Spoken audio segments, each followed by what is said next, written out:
റസൂലുള്ളാഹി പറയുന്നു, എന്താ?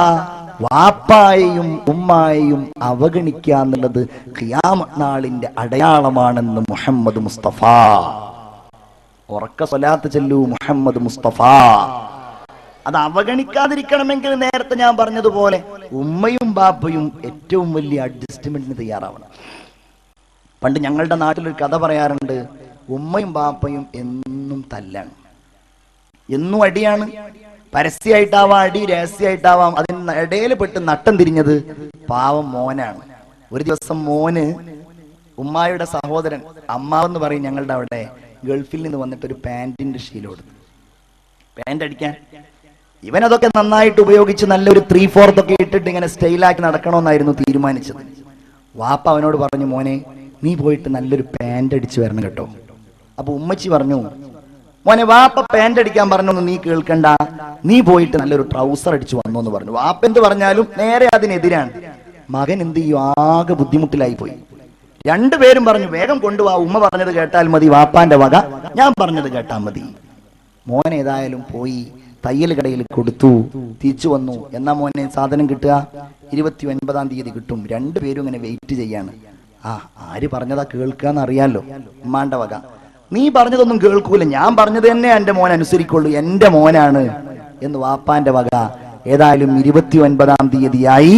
മോൻ ഇങ്ങനെ വന്നു പാക്കറ്റുമായിട്ട്. അത് പൊട്ടിച്ചു, വസ്ത്രം എടുത്തു, അതവൻ അവരുടെ മുൻപിൽ വെച്ച് തന്നെ ധരിച്ചു. രണ്ടുപേർക്കും സന്തോഷമായി. കാരണം ഒരു കാല് പാന്റ്, മറ്റേ കാല് ട്രൗസർ. ഉമ്മ പറഞ്ഞതും കേട്ടു, ബാപ്പ പറഞ്ഞതും കേട്ടു. അതോടുകൂടി അവരുടെ പ്രശ്നം തന്നെ അന്ന് തീർന്നു എന്നുള്ളതാണ് സംഭവം. ഇങ്ങനെ പരസ്പരം സ്നേഹത്തോടെ, പരസ്പരം കാരുണ്യത്തോടെ, ആ സ്നേഹവും കാരുണ്യവും സന്താനങ്ങളിലേക്ക് പകരുമ്പോഴാണ് അവരിൽ നിന്ന് തിരിച്ച സ്നേഹവും കാരുണ്യവും നമുക്ക് ലഭ്യമാകുന്നത്. ഖിയാമത്ത് നാളിന്റെ അടയാളമാണ്. റസൂലുള്ളാഹി സ്വല്ലല്ലാഹു അലൈഹി വസല്ലം പറയുന്നു, അൻതലിദൽ അമതു റബ്ബതഹാ. ഉമ്മയെ ഭരിക്കുന്ന, കേവലം അടിമയെ പോലെ ഉമ്മയോട് പെരുമാറുന്ന സന്താനങ്ങൾ ഉണ്ടാവുക എന്നുള്ളത് ഞാൻ ചുരുക്കി പറയുന്നു. ഖിയാമത്ത് നാളിന്റെ അടയാളം റസൂലുള്ളാഹി പറയുന്നു, ഒരു മനുഷ്യൻ ഒരു മനുഷ്യൻ വഴിപ്പെടുന്നത് അവന്റെ ഭാര്യക്കാണ്. ചിന്തിക്കണേ നിങ്ങൾ, ഭാര്യയാണെല്ലാം, ഭാര്യയാണ് സർവസ്വവും. അവൾ പറയുന്നത് വേദവാക്യമാണ്. അവൾ പറയുന്നു, നിങ്ങളുടെ തള്ളയുടെ കൂടെ കഴിയാൻ എനിക്ക് കഴിയില്ല, അതുകൊണ്ട് നമുക്ക് വേറെ വാടക വീട്ടിലേക്ക് മാറാം. പൊന്നെ, നീ അങ്ങനെ പറയുകയാണെങ്കിൽ പിന്നെ ഞാൻ അതിന് തടസ്സം നിൽക്കുന്നില്ല, അവൻ ഇറങ്ങുകയാണ്. ഭാര്യ പറയുന്നു, ഒരാവശ്യവുമില്ലാതെ നിങ്ങളുടെ ഉമ്മ എന്നെ ചീത്ത പറഞ്ഞു. ഇവൻ നേരെ പോയിട്ട് പറയുന്നു, നിങ്ങൾ എന്തിനാണ് ഉമ്മ അവളെ ചീത്ത പറയാൻ പോകുന്നത്? അവൾ വിദ്യാഭ്യാസമുള്ളവളല്ലേ എന്ന് പറഞ്ഞാൽ നിന്റെ ഉമ്മക്ക് വിദ്യാഭ്യാസമില്ല, ഗൾഫിൽ പോയി. എന്നിട്ട് മണിക്കൂറുകളോളം പ്രിയപ്പെട്ട ഭാര്യയുമായി സല്ലപിക്കുകയാണ്. ഉമ്മ എവിടെയാണെന്നോ, ഉമ്മ നിങ്ങളുടെ വിശേഷം എന്താണെന്നോ ഒരിക്കൽ പോലും ചോദിക്കാത്ത മക്കളുണ്ടെങ്കിൽ നിങ്ങളിലൂടെയാണ് അല്ലാഹു ഖിയാമത്ത് നാളിനെ പുലർത്തുന്നതെന്ന് അഷ്റഫുൽ വറാ മുഹമ്മദുർ റസൂലുള്ളാഹി സ്വല്ലല്ലാഹു അലൈഹി വസല്ലം. അല്ലാഹു കാത്തുരക്ഷിക്കുമാറാവട്ടെ. നമ്മളിലൂടെയാണ്. ഭാര്യയെ വഴിപ്പെടണ്ട എന്നോ ഭാര്യയെ സ്നേഹിക്കണ്ട എന്നോ അർത്ഥമില്ല. ഉമ്മയെ അവഗണിക്കുക ഖിയാമത്ത് നാളിന്റെ അടയാളം. കല്യാണം കഴിക്കുന്നത് വരെല്ലാം ഉമ്മയായിരുന്നു, വിളമ്പി തന്നിരുന്നത് ഉമ്മയായിരുന്നു, വസ്ത്രമലക്കിയത് ഉമ്മയായിരുന്നു. കല്യാണം കഴിച്ചാൽ പിന്നെ ആ ഉമ്മ കേവലം കറിവേപ്പില പോലെ വീടിന്റെ ഒരു മൂലയിൽ ഇവരൊന്നും മരിച്ചിരുന്നെങ്കിൽ എന്നാഗ്രഹിക്കുന്ന മക്കൾ. ഖിയാമത്ത് നാളിന്റെ അടയാളം അഷ്റഫുൽ ഖൽഖ് മുഹമ്മദ് മുസ്തഫ സല്ലല്ലാഹു അലൈഹി വസല്ലം പറയുന്നു, നമ്മൾ അങ്ങനെയാവരുത്. ചിന്തിച്ചു നോക്കൂ നിങ്ങൾ ചെറുപ്പക്കാരെ, ഒരു കല്യാണം വരുമ്പോ നമ്മൾ നമ്മുടെ ഭാര്യക്ക് വസ്ത്രം വാങ്ങിക്കൊടുക്കുന്നു. ഒരു പെരുന്നാൾ വരുമ്പോ, അതുപോലെ ഒരു സന്തോഷ ദിവസം വരുമ്പോ എത്ര ചുരിദാറുകൾ, എത്ര പർദ്ദകൾ, എന്തെല്ലാം വസ്ത്രങ്ങൾ. അങ്ങനെ നിങ്ങൾ വാങ്ങിച്ചു കൊടുക്കുമ്പോ നിങ്ങൾ ആരെങ്കിലും ഉമ്മയോട് ചോദിച്ചിട്ടുണ്ടോ, ഉമ്മാ നിങ്ങൾക്ക് ഞാനൊരു പുതിയ വസ്ത്രം വാങ്ങിച്ചു തരട്ടെ? ഉമ്മ നിങ്ങളോട് വേണമെന്ന് പറയില്ല, വേണ്ട എന്നേ പറയൂ. എന്നാലും എന്റെ പ്രിയപ്പെട്ടവരെ, ആ ഉമ്മ ചിരിക്കുന്നതൊന്ന് കാണാൻ, ആ ഉമ്മയുടെ സന്തോഷമൊന്ന് കാണാൻ ചോദിക്കണ്ടേ മുഅ്മിനീങ്ങളെ? ചോദിക്കണം. അൽഖമ എന്ന സ്വഹാബി മരണപ്പെടാൻ ഒരുങ്ങുകയാണ്. സയ്യിദുനാ ബിലാലും സൽമാനുൽ ഫാരിസിയും ഉമർ ഇബ്നുൽ ഖത്താബ് റളിയല്ലാഹു അൻഹു നബിയോട് കൂടെ ആസന്ന മരണനായ ഈ സ്വഹാബിയെ കാണാൻ പോവുകയാണ്. ബിലാൽ റളിയല്ലാഹു അൻഹു കലിമ ചൊല്ലിക്കൊടുത്തു. കലിമ ചൊല്ലാൻ കഴിയുന്നില്ല. വീണ്ടും ചൊല്ലിക്കൊടുത്തു. നബിയുടെ അടുക്കൽ വന്ന് പറഞ്ഞു, നബിയേ, അൽഖമക്ക് കലിമ ചൊല്ലാൻ കഴിയുന്നില്ലല്ലോ, എനിക്ക് അൽഖമയുടെ ഉമ്മയെ ഒന്ന് കാണണം. ഉമ്മയെ കണ്ടു. ഉമ്മയോട് ചോദിച്ചു, ഉമ്മ നിങ്ങൾക്ക് ഇഷ്ടമില്ലാത്ത വല്ലതും അൽഖമയുടെ ഭാഗത്ത് നിന്ന് ഉണ്ടായിട്ടുണ്ടോ? ഉമ്മ പറഞ്ഞത് നമ്മുടെ പലരുടെയും ഉമ്മക്ക് പറയാനുള്ള ഒരു മറുപടി ആയിരിക്കും. എന്താ അത്? ഉമ്മ പറഞ്ഞു, നബിയേ, ഇവൻ കല്യാണം കഴിച്ചതിന് ശേഷം എന്നോടൊരു സ്നേഹബന്ധമല്ല, ഇവൻ എന്നെ അവഗണിക്കുകയാണ്, എന്നോട് മോശമായി പെരുമാറിയിട്ടുണ്ടായിരുന്നു. നിങ്ങളത് മനസ്സിന്ന് മായ്ക്കോ? നിങ്ങളത് പുറത്തു കൊടുക്കോ? അത് മറക്കാൻ കഴിയുന്നില്ല നബിയെ, എനിക്കിപ്പോഴും അതിന്റെ കാര്യത്തിൽ സങ്കടമാണ്. അങ്ങനെയാണെങ്കിൽ അൽഖമക്ക് കലിമ ചൊല്ലാൻ കഴിയില്ല. ഏതായാലും ഒരു കാര്യം ചെയ്യാം, നമുക്ക് ഒരു വലിയ വിറക് കെട്ടുണ്ടാക്കി വിറക് കൊണ്ടുവന്ന് അൽഖമയെ അങ്ങ് കരിച്ചു കളയാം. കരിച്ചു കളയാം എന്ന് പറഞ്ഞപ്പോ റസൂലുള്ളാഹിയോട് ഉമ്മ പറഞ്ഞു, വേണ്ട നബിയെ, എന്റെ മകനെ കരിക്കല്ലേ, ഞാൻ എല്ലാം മകന് പുറത്തിരിക്കുന്നു. അപ്പോഴാണ് കലിമ ചൊല്ലാൻ പറയുന്നത്. കലിമ ചൊല്ലുകയും വഫാത്താവുകയും ചെയ്തു. നമുക്ക് മനസ്സിലാക്കാൻ കഴിയേണ്ട കാര്യം, നമ്മൾ നമ്മുടെ ഭാര്യയ്ക്ക് വേണ്ടി, അവരുടെ സന്തോഷത്തിനും സുഖത്തിനും വേണ്ടി വൃദ്ധയായ പ്രായമേറിയ മുഖം ചുളിഞ്ഞ സ്കൂൾ വിദ്യാഭ്യാസമില്ലാത്ത പാവപ്പെട്ട നമ്മുടെ ഉമ്മയെ അവഗണിച്ചാൽ, ഉമ്മയുടെ കണ്ണീര് വീഴ്ത്തിയാൽ കലിമ ചൊല്ലി മരിക്കാൻ കഴിയുമെന്ന പ്രതീക്ഷ നമുക്ക് വേണ്ട. പ്രിയപ്പെട്ട സഹോദര സഹോദരി, ഉമ്മയെ വേദനിപ്പിക്കരുത്. റസൂലുള്ളാഹി പറയുന്നു, ഭാര്യക്ക് വഴിപ്പെടുക, പാപ്പാനെയും ഉമ്മാനെ അവഗണിക്കുകയും ചെയ്യുക. അല്ലേ?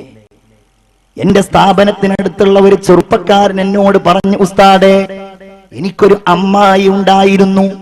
ആ അമ്മായിയെ കല്യാണം കഴിച്ചത് നമ്മുടെ തൊട്ടടുക്കലുള്ള ചളിങ്ങാട് എന്ന് പറയുന്ന സ്ഥലത്തേക്കാണ്. അമ്മായിയുടെ ഭർത്താവ് ചെറുപ്പത്തിലേ മരിച്ചുപോയി. 2 മക്കളുണ്ടായിരുന്നു, ഒരാണും ഒരു പെണ്ണും. ആ പെൺകുട്ടിയെ ചെറുപ്പത്തിലെ കല്യാണം കഴിച്ചു. അവർ മദ്രാസില് ഭർത്താവിനോട് കൂടെ ജീവിക്കുന്നു. പിന്നെ ഈ മകനെ പഠിപ്പിക്കാൻ തുടങ്ങി. ഉമ്മ എന്ത് ചെയ്യുന്നുവെന്നറിയുമോ? ഉമ്മ പാടത്ത് പണിക്ക് പോയി, പറമ്പില് പണിക്ക് പോയി. അയൽവാസികളുടെ വീട്ടിൽ കല്യാണം ഉണ്ടാകുമ്പോ ബിരിയാണി വെപ്പിന് സഹായിക്കാൻ പോയി.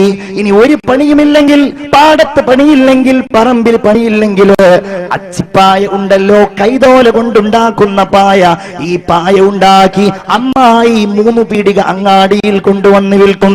അങ്ങനെ മകനെ പഠിപ്പിച്ച് ആ കാലത്ത് അവനെ സിവിൽ എഞ്ചിനീയർ ആക്കി മാറ്റി. അവൻ പഠനത്തിന്റെ ഇടയിൽ വീട്ടിൽ വരുമ്പോ ഇവന് കൊടുക്കുന്ന പോക്കറ്റ് മണിയിൽ ആ ഉമ്മയുടെ കണ്ണീരിന്റെ നനവുണ്ടായിരുന്നു. അങ്ങനെ ഇവൻ ഗൾഫിൽ പോയി. ഖത്തറിൽ നല്ല ഒരു കമ്പനിയിൽ ലക്ഷങ്ങൾ ശമ്പളമുള്ള ഒരു ജോലി കിട്ടി. അന്നത്തെ സിവിൽ എഞ്ചിനീയർ അല്ലേ. അവൻ നാട്ടിൽ തിരിച്ചു വന്നു. അവന്റെ കൂടെ പഠിച്ചിരുന്ന എറണാകുളത്തെ നല്ല ഒരു ഫാമിലിയിലെ ഒരു പെൺകുട്ടിയെ കല്യാണം കഴിച്ചു. കല്യാണത്തിന് ശേഷം പിന്നെ ഇവന്റെ ഭാര്യക്ക് ഉമ്മയുടെ വേണ്ട, ഉമ്മയുടെ അടുക്കൽ താമസിക്കണ്ട. അങ്ങനെ ഉമ്മയുടെ അടുക്കൽ മോൻ എന്ന് പറഞ്ഞു, ഉമ്മ, നമുക്ക് ഈ വീടും പറമ്പും അങ്ങ് വിൽക്കാം, നമുക്ക് എറണാകുളത്ത് നല്ല ഒരു ഫ്ലാറ്റ് വാങ്ങാം. വേണ്ട മോനെ, നമുക്കത് വേണ്ട. അമ്മായി ഒരുപാട് നിർബന്ധം പറഞ്ഞെങ്കിലും അവസാനം ഗത്യന്തരമില്ലാതെ മകന്റെ കൽപ്പനയ്ക്ക് വിധേയമായി കൊണ്ട് ആ വീടും പറമ്പും വിറ്റു എറണാകുളത്ത് നല്ല ഒരു ഫ്ലാറ്റ് വാങ്ങി. ഈ സഹോദരൻ എന്നോട് പറയുകയാണ്, എന്റെ ഉമ്മക്കൊരിക്കലൊരാഗ്രഹം, അമ്മായി ഒന്ന് കാണണമെന്ന്. അമ്മായിയെ കാണാൻ വേണ്ടി ചോദിച്ചപ്പോ ഞാൻ ഉടനടി ഇവരുടെ നമ്പർ സംഘടിപ്പിച്ചുകൊണ്ട് ഈ വീട്ടിലേക്ക് വിളിക്കുകയാണ്. ആ വീട്ടിൽ അമ്മായി ഇല്ല. ഇവനും ഭാര്യയും ഗൾഫിൽ പോയിരിക്കുന്നു. അമ്മായി വീട്ടിൽ ഉണ്ടായിരുന്നില്ല. അമ്മായി ഇല്ലാത്ത ആ വീട്ടിൽ എവിടെയാണെന്ന് ചോദിച്ചപ്പോ അവര് ഞങ്ങളോട് പറഞ്ഞു, ഞങ്ങൾക്ക് നോക്കാൻ കഴിയാത്തത് കൊണ്ട്, ശ്രദ്ധിക്കാൻ കഴിയാത്തത് കൊണ്ട് എറണാകുളത്തെ ഇന്ന സ്ഥലത്തുള്ള വൃദ്ധസദനത്തിൽ കൊണ്ടുപോയി ഞങ്ങൾ ആക്കിയിട്ടുണ്ട്. ഞങ്ങൾ അവിടെ പോയി നോക്കാറുണ്ട്. അമ്മായിക്ക് അവിടെ വളരെ സുഖമാണ്. ഞാൻ വണ്ടിയെടുത്തു, എന്റെ ഉമ്മയെ വണ്ടിയിൽ കയറ്റി, എന്റെ ഭാര്യയെയും വണ്ടിയിൽ കയറ്റി. എന്നിട്ട് ഞങ്ങൾ നേരെ ഈ വീട്ടിലേക്ക് പോയി. അവരെ കൂട്ടിയിട്ട് ഞങ്ങൾ ഈ വൃദ്ധസദനത്തിൽ പോയി അമ്മായിയെ കണ്ടു. ആ നൂറുകണക്കിന് വൃദ്ധരായ ആളുകൾക്കിടയിൽ തലയിൽ തട്ടമിട്ടുകൊണ്ട് അമ്മായി ഞങ്ങളോട് ചിരിച്ചുകൊണ്ട് സംസാരിച്ചു. ഇടക്ക് ഞാൻ ചോദിച്ചു, അമ്മായി നിങ്ങൾ എന്റെ കൂടെ പോരണോ? അതെ, ഞാൻ നിങ്ങളുടെ കൂടെ പോരുകയാണ്. അമ്മായി വസ്ത്രമൊക്കെ ശരിയാക്കിയിട്ട് ഞങ്ങളോട് കൂടെ പോരുന്നു. ഞങ്ങളോട് കൂടെ പോന്നപ്പോ ഈ മകനുണ്ടല്ലോ, പിന്നെ അവൻ സന്തോഷിക്കുകയാണ്. 4 കൊല്ലം പിന്നെ അമ്മായി നിന്നത് എന്റെ വീട്ടിലാണ്. ഒരിക്കൽ പോലും അവൻ തിരിഞ്ഞു നോക്കിയില്ല. രോഗിയായി അമ്മായി കട്ടിലിൽ കിടക്കാൻ തുടങ്ങി, കാഷ്ടിക്കാൻ തുടങ്ങി, മൂത്രിക്കാൻ തുടങ്ങി. നോക്കാനാണെങ്കിലോ ആരുമുണ്ടായിരുന്നില്ല.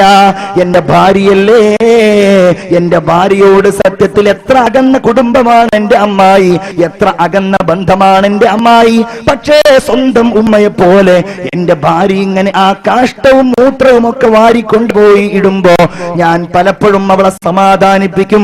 ഒരിക്കലും നീ പേടിക്കണ്ട, നിനക്ക് അല്ലാഹു ഇതിന് പരലോകത്ത് കൂലി തരും. അതല്ലെങ്കിലോ ഇതുപോലൊരു പ്രയാസം വരുന്നതിൽ നിന്ന് അല്ലാഹു തആല നിനക്ക് കാവൽ നൽകുമെന്ന് പറഞ്ഞ് ഞാൻ എന്റെ ചെറുപ്പക്കാരിയായ ഭാര്യയെ സമാധാനിപ്പിക്കാറുണ്ട്. എന്നോടവൻ പറയുകയാണ്, അങ്ങനെ എന്റെ അമ്മായി ഒരിക്കൽ അങ്ങ് മരിച്ചുപോയി. ചമക്കാലയിലെ പള്ളിക്കാട്ടിലേക്ക് അമ്മായിയെ കൊണ്ടുപോകുന്നതിന്റെ മുമ്പ് ഞാൻ ഇവനെ ഖത്തറിലേക്ക് വിളിച്ചു. അവന്റെ കൂട്ടുകാരൻ ഫോൺ എടുത്തിട്ട് അവൻ പറഞ്ഞു അവൻ ഇവിടെയില്ല. അവനോട് എന്നെ വിളിക്കാൻ പറഞ്ഞു, അവൻ വിളിച്ചില്ല. കുറെ കഴിഞ്ഞ് ഞാൻ രണ്ടാമത് വിളിച്ചിട്ട് അവനോട് പറഞ്ഞു, നിങ്ങളുടെ ഉമ്മ മരിച്ചിട്ടുണ്ട്, ആ കാര്യം പറയാനാ വിളിച്ചത്. അവൻ പറഞ്ഞു എന്നോട്, ആയിക്കോട്ടെ, ഇത്രയും കാലം നിങ്ങൾ തന്നെയല്ലേ നോക്കിയത്, ഇനി ബാക്കി കാര്യങ്ങൾ കൂടെ നിങ്ങൾക്കങ്ങ് ചെയ്യാൻ ഞാൻ സമ്മതം തന്നിരിക്കുന്നു. ഭാര്യക്ക് വഴിപ്പെടുന്നു,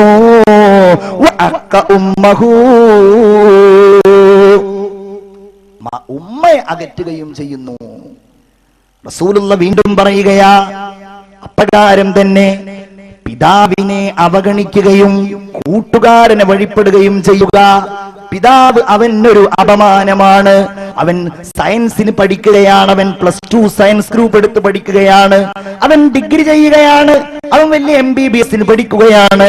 അങ്ങനെ പഠിക്കുമ്പോ അവന്റെ വാപ്പ അവന്റെ കോളേജിലേക്ക് കയറി വരുമ്പോ കൂട്ടുകാർക്കിടയിൽ അവന് വലിയൊരു മോശം, ഇതിന്റെ വാപ്പയാണെന്ന് പറയാൻ.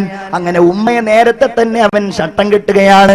തൽക്കാലം പാരന്റ്സ് മീറ്റിന് ഉപ്പായോട് വരണ്ടാന്ന് പറഞ്ഞേക്ക്, കൊച്ചാപ്പയോട് വരാൻ പറയൂ. കാരണം കൊച്ചാപ്പയാണ് കാണാൻ അത്യാവശ്യം ഗ്ലാമറും ഭംഗിയൊക്കെ ഉള്ളത്.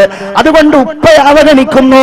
കൂട്ടുകാർക്കിടയിൽ ഇതെന്റെ ഉപ്പയാണെന്ന് പറയാൻ തയ്യാറാകാത്ത എന്റെ സഹോദര സഹോദരിമാരെ, അങ്ങനെയുള്ള ഒരവസ്ഥ നമ്മുടെ ജീവിതത്തിലുണ്ടെങ്കിൽ നമ്മിലൂടെ ഖിയാമത്ത് നാൾ പുലരുകയാണെന്ന് അഷ്റഫുൽ ഖൽഖ് മുഹമ്മദ് മുസ്തഫ. ഒന്നുകൂടെ ശക്തമായി, മുഹമ്മദ് മുസ്തഫ സല്ലല്ലാഹു അലൈഹി വസല്ലം കാര്യകാരണ സഹിതമല്ലേ ഉമ്മയോടുള്ള കാരുണ്യത്തെ കുറിച്ച് അല്ലാഹു പറഞ്ഞത്. കാര്യകാരണ സഹിതം കാര്യം പറഞ്ഞു, കാരണവും പറഞ്ഞു. വവസ്സൈനൽ ഇൻസാന ബിവാലിദൈ, അല്ലാഹു പറയുന്നു, ഉമ്മായോടും ബാപ്പായോടും സ്നേഹത്തോടെ മാത്രമേ വർത്തിക്കാവൂ എന്ന് മനുഷ്യരെ നാം ഉപദേശിച്ചിട്ടുണ്ട്. ഉമ്മയുടെ കാര്യം പറയാണ്. എന്താണ് ഉമ്മയുടെ കാര്യം? ഞാൻ പറയുമ്പോ നിങ്ങളുടെ മുഖം ചുളിഞ്ഞ, കണ്ണുകൾ കുഴിഞ്ഞ പാവപ്പെട്ട ഉമ്മയെ നിങ്ങളൊന്ന് മനസ്സിൽ കാണുമോ? നിങ്ങൾക്ക് വേണ്ടി ജീവിച്ച ഉമ്മ, ആ ഉമ്മ ചെയ്ത എന്ത് പ്രവർത്തനമാണെന്ന് അല്ലാഹു പറയുന്നത്.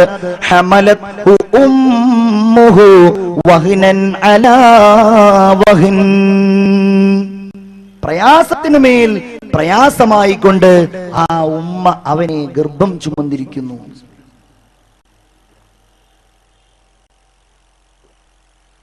ഗർഭം. പക്ഷേ നാം ആരും ഉമ്മ നമുക്ക് വേണ്ടി സഹിച്ച ആ ഗർഭത്തിന്റെ വേദന അറിയുന്നവരല്ല. അറിയുന്ന ഒരു സമയമുണ്ട്. എപ്പോ നമ്മുടെ ഭാര്യ ഗർഭിണിയാകുമ്പോ എന്തൊരു സന്തോഷമാണ്, അതിനോടുകൂടെ എന്തൊരു സങ്കടമാണ്.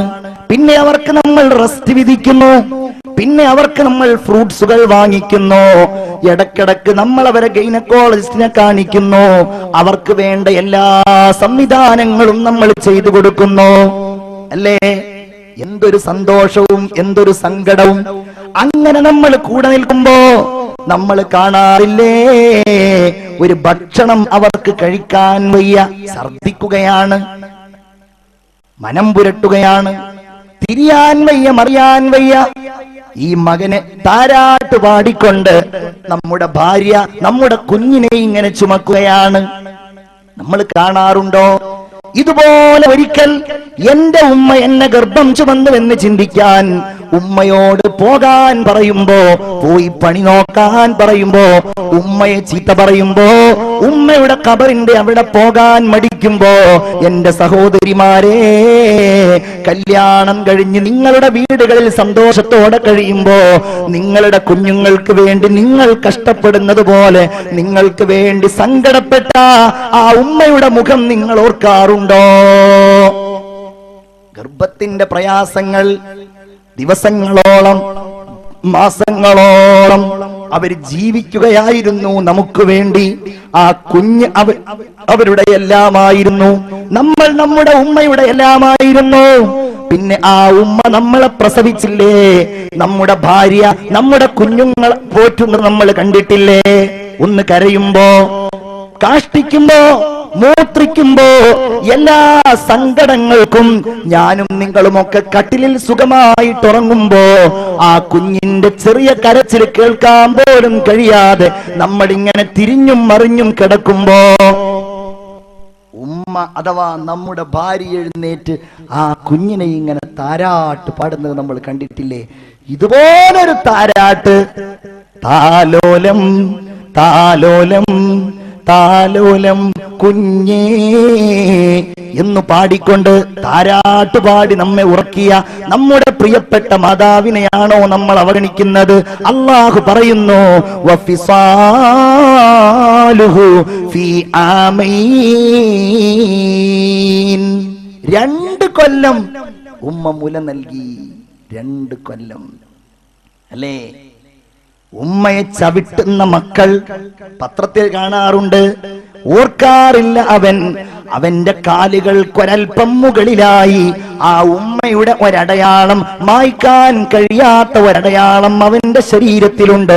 അഥവാ അതവന്റെ പൊക്കിൾ കൊടിയാണ്. അവന്റെ പൊക്കിൾ കൊടി ഉമ്മായുടെ അടയാളമാണ്, പൊക്കിളിന്റെ ആ ഭാഗം. കാരണം അതിലൂടെയാണ് ഉമ്മയുടെ രക്തം അവൻ കുടിച്ചിരുന്നത്. ഉമ്മയുടെ ശരീരത്തിൽ നിന്ന് അവൻ തന്റെ ശരീരത്തിലേക്ക്, ഞാനും നിങ്ങളും നമ്മുടെ ശരീരത്തിലേക്ക് ഭക്ഷണം ആവാഹിക്കുകയുണ്ടായത്. വഫിസാലുഹു ഫീ ആമൈൻ. പിന്നെ എന്ത് ചെയ്തു? നമ്മെ ചിരിക്കാൻ പഠിപ്പിച്ചു. അവർ നമ്മെ എഴുന്നേൽക്കാൻ പഠിപ്പിച്ചു, നമ്മെ ഉമ്മ എന്ന് വിളിക്കാൻ പഠിപ്പിച്ചു, നമ്മെ ഭക്ഷണം കഴിക്കാൻ പഠിപ്പിച്ചു. ഉമ്മ തരാത്ത എന്തെങ്കിലും ഒരനുഗ്രഹമുണ്ടോ പ്രിയപ്പെട്ടവരെ? എല്ലാം നൽകുന്നത് ഉമ്മയാണ്. ഉമ്മായുടെ സ്നേഹം ഒരിക്കലും മക്കളെ ഉമ്മമാര് വെറുക്കാറില്ല. നമ്മൾ ആലോചിക്കുന്നുണ്ടോ? ഇന്നത്തെ ഉമ്മമാർക്ക് മക്കളോടുള്ളതിനേക്കാൾ വലിയ സ്നേഹം അന്നത്തെ ഉമ്മമാർക്ക് മക്കളോടുണ്ടായിരുന്നു. എന്തൊരു സ്നേഹം! ആ സ്നേഹത്തിന് എന്ത് തിരിച്ചു നൽകി നമ്മൾ? ചിന്തിച്ചു നോക്ക് നിങ്ങൾ. ഇന്ന് ഉമ്മയെ നമ്മൾ ഇങ്ങനെ കണ്ണുരുട്ടി നോക്കുമ്പോ, ഉമ്മയോട് പോയി പണി നോക്കാൻ പറയുമ്പോ, ഉമ്മായുടെ അടുക്കലേക്ക് ലോകം മുഴുവൻ ബൈക്കെടുത്ത് കറങ്ങുന്നവനെ ഉമ്മാന്റെ അടുക്കലൊന്ന് പോയിട്ട് എന്താണ് ഉമ്മ എന്നൊന്ന് ചോദിക്കാൻ കഴിയാത്ത നമ്മള്, എന്റെ സഹോദരിമാരെ, ദിവസത്തിൽ വർഷത്തെ മാസത്തിൽ ഒരു ദിവസമെങ്കിലും ഉമ്മായുടെ അടുക്കൽ പോയിട്ട് നിങ്ങൾ ഉണ്ടാക്കുന്ന കഞ്ഞി ഉമ്മാക്ക് വിളമ്പിക്കൊടുക്കാൻ കഴിയാത്ത, നിങ്ങളുണ്ടാക്കുന്ന ചമ്പന്തി ഉമ്മാക്ക് വിളമ്പിക്കൊടുക്കാൻ കഴിയാത്ത, ഉമ്മാന്റെ വസ്ത്രം ഒരു ദിവസമെങ്കിലും ഒന്ന് അലക്കി കൊടുക്കാൻ കഴിയാത്ത നിങ്ങളോ എന്ത് പറയാനാണ് എന്റെ സഹോദരി സഹോദരന്മാരെ? നമ്മൾ ആലോചിക്കണ്ടേ ആ ഉമ്മ നമുക്ക് വേണ്ടി കഷ്ടപ്പെട്ട സ്നേഹത്തിന്റെ ത്യാഗത്തിന്റെ കഥകൾ എന്താ? ഞാൻ പലപ്പോഴും ആലോചിക്കാറുണ്ട്. ഞാൻ ഇതുപോലെ എവിടെയെങ്കിലുമൊക്കെ വാതിന് പോയാൽ എന്റെ അടുക്കൽ ഞാൻ പഠിപ്പിക്കുന്ന കുട്ടികളുടെ വാപ്പാരെ കാണാറുണ്ട്. ഉദാഹരണമായി എന്റെ പ്രിയപ്പെട്ട സുഹൃത്ത് മൻസൂർദീൻ ഉസ്താദിന്റെ 2 മക്കൾ ഞാൻ പഠിപ്പിക്കുന്ന കോളേജിൽ പഠിക്കുന്നുണ്ട്. ഇൻഷാ അല്ലാഹ് സ്ഥാപനത്തെ കുറിച്ച് ഞാൻ പറയാം. 2 കുട്ടികൾ പഠിക്കുന്നുണ്ട്. അതുപോലെ എവിടെ പോയാലും ഏതെങ്കിലും കുട്ടികളുടെ ഉമ്മാരെയും ഉപ്പാരെയും ഒക്കെ കാണുമ്പോ, വാപ്പയെ കാണുമ്പോ എന്നോട് മക്കളെ കുറിച്ച് ഇങ്ങനെ വാ തോരാതെ സംസാരിക്കാറുണ്ട്. ചില ഉമ്മാര് പറയും മോനെ കുറിച്ച് ചോദിക്കും, എന്നിട്ട് എന്നോട് കരയും. എന്നിട്ട് ചിലര് പറയും, ഉസ്താദേ അവനെ കുറിച്ച് ഓർക്കാത്ത ഒരു ദിവസം ഞങ്ങളുടെ ജീവിതത്തിലില്ല, ഞങ്ങളുടെ എല്ലാം അവര് തന്നെയാണ്. എന്നാലും പടച്ചോന് വേണ്ടിയല്ലേ, അള്ളാഹുവിന്റെ ദീനിന് വേണ്ടിയല്ലേ, അവരുടെ ഗുണത്തിന് വേണ്ടിയല്ലേ ഉസ്താദേ ദുആ ചെയ്യണമെന്ന് ഞാൻ പഠിപ്പിക്കുന്ന കുട്ടികളുടെ വാപ്പാരും ഉമ്മാരും എന്നോട് പറയുമ്പോ, ഈ അടുത്തൊരു ദിവസം ഞാനിതിങ്ങനെ കേട്ടിട്ട് എന്റെ ഉമ്മയോട് ഞാൻ ചോദിച്ചു, ഉമ്മ നിങ്ങൾക്ക് എന്നോടൊരു സ്നേഹം ഉണ്ടായിരുന്നില്ല അല്ലേ? ഉമ്മ പറഞ്ഞു, എന്താടാ നീ അങ്ങനെ പറയുന്നത്? ഞാൻ പറഞ്ഞു, ഞാൻ എത്ര തവണ പോകുന്നില്ല എന്ന് പറഞ്ഞ് ദാറുൽ ഹുദയിൽ നിന്ന് ഞാൻ ഒഴിഞ്ഞു പോന്നിട്ടുണ്ട്.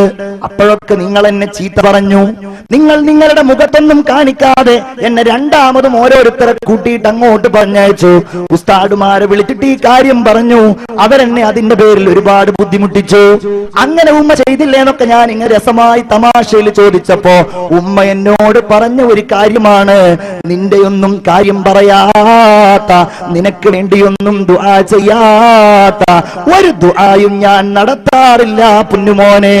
ഇന്നും 2 കൈകൾ ഉയർത്തി ദുആ ചെയ്യുമ്പോ നിങ്ങളൊക്കെ ആ ദുആകളിലുണ്ട് മോനെ എന്ന് പറഞ്ഞിട്ട് ഉമ്മ എന്നോട് പറഞ്ഞു, അന്നെങ്ങാനും നീ പോകുന്നില്ല എന്ന് പറയുമ്പോ ഞാൻ പോകുന്ന, നീ പോവണ്ടെങ്കിൽ പോവണ്ട എന്ന് ഞാൻ പറഞ്ഞിരുന്നെങ്കിൽ നിനക്കിന്ന് ഇതുപോലെ പ്രസംഗിക്കാൻ പറ്റുമായിരുന്നോടാ, നിനക്കിന്ന് ഇതുപോലെ കുട്ടികളെ പഠിപ്പിക്കാൻ പറ്റുമായിരുന്നോടാ എന്നോട് എന്റെ ഉമ്മ ചോദിച്ചത് ഞാൻ ഓർത്തു പോവുകയാണ്. അള്ളാഹു ദീർഘായുസ് നൽകുമാറാകട്ടെ, അള്ളാഹു ആരോഗ്യം നൽകുമാറാവട്ടെ. ഇതാണ് ഉമ്മാന്റെ സ്നേഹം എന്ന് പറഞ്ഞാൽ. വൈക്കം മുഹമ്മദ് ബഷീർ വലിയ എഴുത്തുകാരനാണ് മലയാളത്തിലെ. ഉമ്മയെ കുറിച്ച് ഒരുപാട് എഴുതിയിട്ടുണ്ട്. പാത്തുമ്മയുടെ ആട് വായിച്ചാൽ ബഷീറിന്റെ ഉമ്മയെ കുറിച്ച് ഒരുപാട് ഡീറ്റെയിൽസ് നമുക്ക് കിട്ടും. ബഷീർ അമ്മ എന്ന ഒരു കഥ ഓർമ്മക്കുറിപ്പ് എന്ന പുസ്തകത്തിൽ എഴുതിയിട്ടുണ്ട്. കഥയുടെ പേര് അമ്മ എന്നാണ്. അമ്മ ഉമ്മയെ കുറിച്ച് എഴുതിയതാണ്. എന്നിട്ട് ബഷീർ അതിന്റെ ആദ്യത്തെ വരികൾ എഴുതുന്നത്, ദൂരെ എവിടെയോ താമസിക്കുന്ന മകന് അമ്മ എഴുതുകയാണ്, മകനെ ഞങ്ങൾക്ക് നിന്നെ ഒന്ന് കാണണം.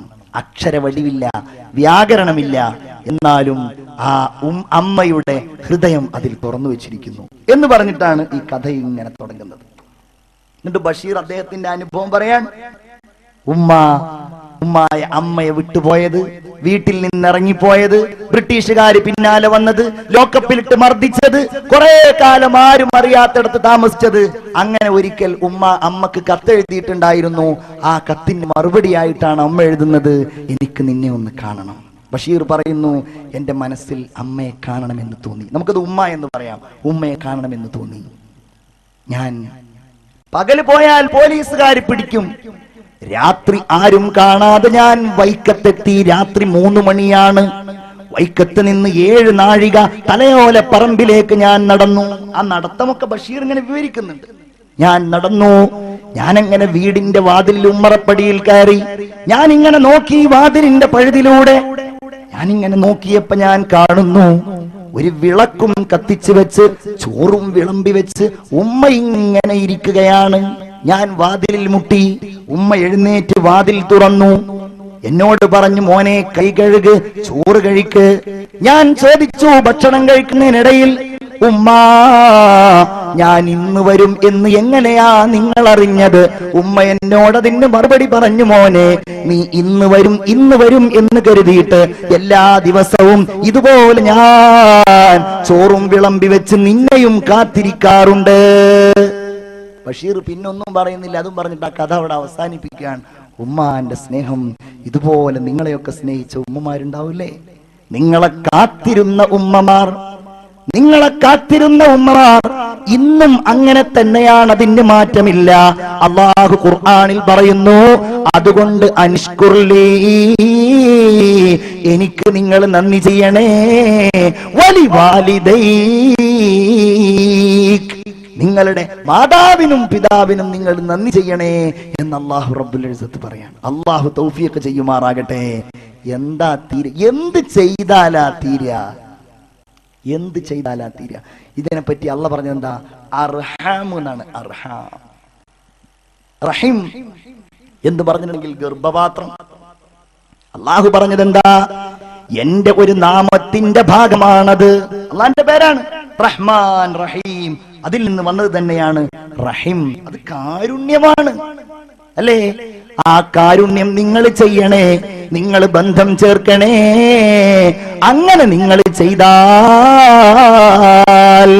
അവൻ എന്റെ അർശിന്റെ താഴ്ഭാഗത്ത് ഖിയാമത്ത് നാളിൽ വരുമെന്ന് അല്ലാഹു പറയുന്നതായി അഷ്റഫുൽ ഖൽഖ് മുഹമ്മദ് മുസ്തഫ, അഷ്റഫുൽ ഖൽഖ് മുഹമ്മദ് മുസ്തഫ. ഒരു സ്വഹാബി നബിയോട് വന്ന് പറഞ്ഞു, നബിയെ, എന്റെ ഉമ്മ എന്നെ വീട്ടിലേക്ക് കയറാൻ സമ്മതിക്കുന്നില്ല, ചീത്ത പറയാണ്, വല്ലാത്ത ചീത്ത പറയുകയാണ്. എന്ത് ചെയ്യണം? മോനെ, നീ നിന്റെ ഉമ്മാന്റെ അടുക്കലേക്ക് പോകണം, എന്നിട്ട് ഉമ്മാന്റെ കാലിൽ പിടിക്കണം, ഉമ്മയോട് മാപ്പ് ചോദിക്കണം. നിന്റെ ഉമ്മ നിന്നോട് പറയുകയാണ്, നിന്റെ ശരീരത്തിൽ നിന്ന് ഒരു മാംസം അങ്ങ് മുറിച്ചെടുക്കാൻ പറഞ്ഞാൽ നീ നിന്റെ ഉമ്മക്കങ്ങ് മുറിച്ചെടുത്തു കൊടുത്താൽ നീ ഉമ്മയോട് പാലിക്കേണ്ട മര്യാദയിൽ 1/4 പോലും പാലിച്ചവനല്ലെന്ന് മുഹമ്മദ് മുസ്തഫ. ആവേശത്തോടെ പറയൂ, പ്രത്യേകിച്ച് എന്റെ ഉമ്മമാരെ, അല്ലേ? നിങ്ങൾക്ക് വേണ്ടിയാണ് മുത്തുനബി മുഹമ്മദ് മുസ്തഫ. മേരാ ദിൽ തടപ്പ് രഹാ ഹൈ, മേരാ ജൽ രഹാ ഹൈ സീനാ, के दवा वही मिलेगी, मुझे ले चलो मदीना, मुझे ले चलो मदीना, तस्वीर मुस्तफा जो आंखें तरस रही है. വളരെ വിശദമായി ഈ കാര്യങ്ങളൊക്കെ പറഞ്ഞ് നമ്മുടെ ഹൃദയത്തിന്റെ സ്നേഹം, അങ്ങോട്ടും ഇങ്ങോട്ടുള്ള സ്നേഹം നിലനിർത്തിയ കാരുണ്യവാനായ നബി മുഹമ്മദ് മുസ്തഫ സല്ലല്ലാഹു അലൈഹി വസല്ലം നമ്മളത് തിരിച്ചു പിടിക്കണം. ഉമ്മയെ കാണുക, ഉപ്പയെ കാണുക, രണ്ടുപേരെയും സ്നേഹിക്കുക. ഒരു സ്വഹാബി വന്നുകൊണ്ട് നബിയോട് ചോദിക്കുകയാണ്, ഞാൻ വന്നിരിക്കുന്നത് അങ്ങയോട് ബൈഅത്ത് ചെയ്യുവാനാണ്, അലൽ ഹിജ്റതി വൽ ജിഹാദ്. രണ്ടെണ്ണാ പറഞ്ഞത്, രണ്ടും വലിയ പ്രതിഫലമുള്ള കാര്യമാണ്. ഒന്ന് നാട് വിട്ടു പോകണം, മറ്റൊന്ന് ജിഹാദ് ചെയ്യണം, യുദ്ധം ചെയ്യണം. ഞാൻ അങ്ങയോട് കൂടെ നിൽക്കാം. റസൂലുള്ള ചോദിച്ചു, നിന്റെ ഉമ്മയും ഉപ്പയും ജീവിച്ചിരിക്കുന്നുണ്ടോ? അതെ എന്ന് മറുപടി പറഞ്ഞപ്പോൾ, ഇർജിഅ ഇലൈഹിമാ, നീ അവരിലേക്ക് തിരിച്ചു പോകണേ, ഫജാഹിദ്, എന്നിട്ട് അവരുടെ കാര്യത്തിൽ നീ ജിഹാദ് ചെയ്യണേ എന്ന് അഷ്റഫുൽ ഖൽഖ് മുഹമ്മദ് മുസ്തഫ. അവിടുന്ന് പറയുന്നു, 3 കാര്യങ്ങൾ അല്ലാഹു തആല സ്വീകരിക്കില്ല. ആ കാര്യത്തിന്റെ കൂടെ 3 കാര്യങ്ങൾ ഇല്ല എങ്കിൽ, ഞാൻ ആ പോയിന്റ് മാത്രം പറയാണ്. 1, നിസ്കാരം അല്ലാഹു തആല സ്വീകരിക്കില്ല, ഇല്ലാ മഅസ് സക്കാ, അവൻ സക്കാത്ത് കൊടുക്കാത്ത ആളാണെങ്കിൽ. ഇഷ്ടംപോലെ ആൾക്കാരുണ്ടാവും ഈ ഉമ്മത്തിൽ നിന്ന് അവസാനമായിട്ട് അല്ലാഹു തആല എടുത്തു കളയുന്ന അമൽ നിസ്കാരമായിരിക്കുമെന്ന് മുഹമ്മദ് മുസ്തഫ സല്ലല്ലാഹു അലൈഹി വസല്ലം. പക്ഷെ ആ നിസ്കാരം അല്ലാഹു സ്വീകരിക്കണമെങ്കിൽ അവൻ സക്കാത്ത് കൊടുക്കുന്നയാളാകണം. കാരണം വഅഖീമുസ് സ്വലാത്ത വആതുസ് സക്കാ, 27 സ്ഥലങ്ങളിൽ സക്കാത്തിനെയും നിസ്കാരത്തെയും അല്ലാഹു തആല ചേർത്ത് പറഞ്ഞു. 2, അള്ളാഹുവിന് വഴിപ്പെടുന്നത് അള്ളാഹു സ്വീകരിക്കണമെങ്കിൽ തീർച്ചയായും അവൻ റസൂലിനും വഴിപ്പെടുന്നയാളാകണം. ഖുൽ അത്തീഉല്ലാഹ വ അത്തീഉർ റസൂൽ. അങ്ങനെയാണ് ഖുർആനിലുള്ളത്. നിങ്ങൾ അള്ളാഹുവിന് വഴിപ്പെടുക. ഞാൻ അള്ളാഹ് പറഞ്ഞത് മാത്രമേ കേൾക്കുള്ളൂ, ഞാൻ റസൂലുള്ളാഹിന്റെ സുന്നത്തൊന്നും സ്വീകരിക്കില്ല എന്ന് പറഞ്ഞാൽ അവൻ അല്ലാഹു തആലയ്ക്ക് ചെയ്യുന്ന കാര്യങ്ങൾ തന്നെ അള്ളാഹു സ്വീകരിക്കില്ല.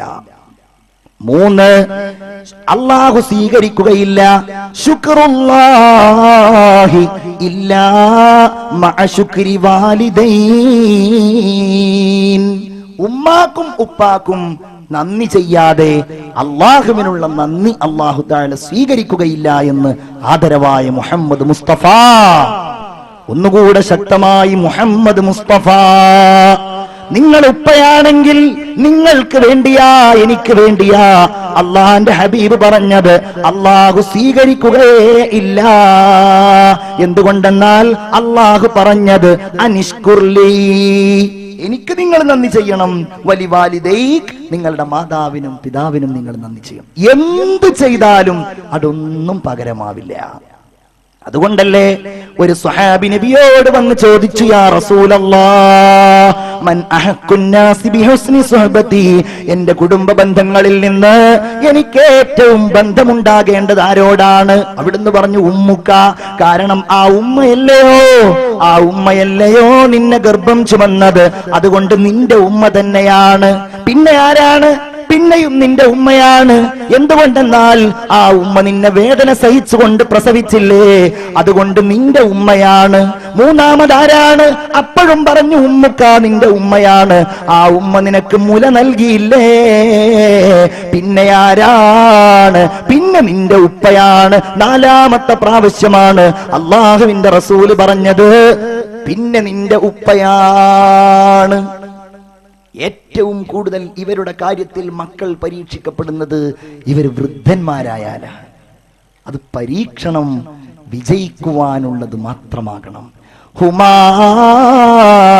ജന്നതുക വനാറുക, നീ സ്വർഗത്തിൽ കടക്കണമെന്നതും നരകത്തിൽ കടക്കണമെന്നതും തീരുമാനിക്കുന്നത് നിന്റെ ഉമ്മയും ഉപ്പയുമാണെന്ന് മുഹമ്മദ് മുസ്തഫ. അള്ളാഹു തൗഫീഖ് ചെയ്യുമാറാകട്ടെ.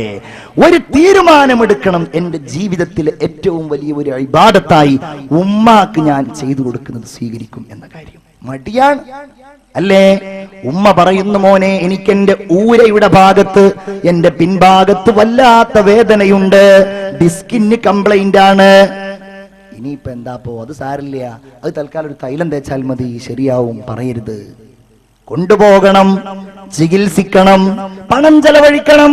ഉമ്മയെ സ്നേഹമുള്ളവർ നിങ്ങൾ ആലോചിക്കണം, എങ്ങനെയാണ് ഒരു പെണ്ണിന് ഊരവേദന വരുന്നത് എന്ന്.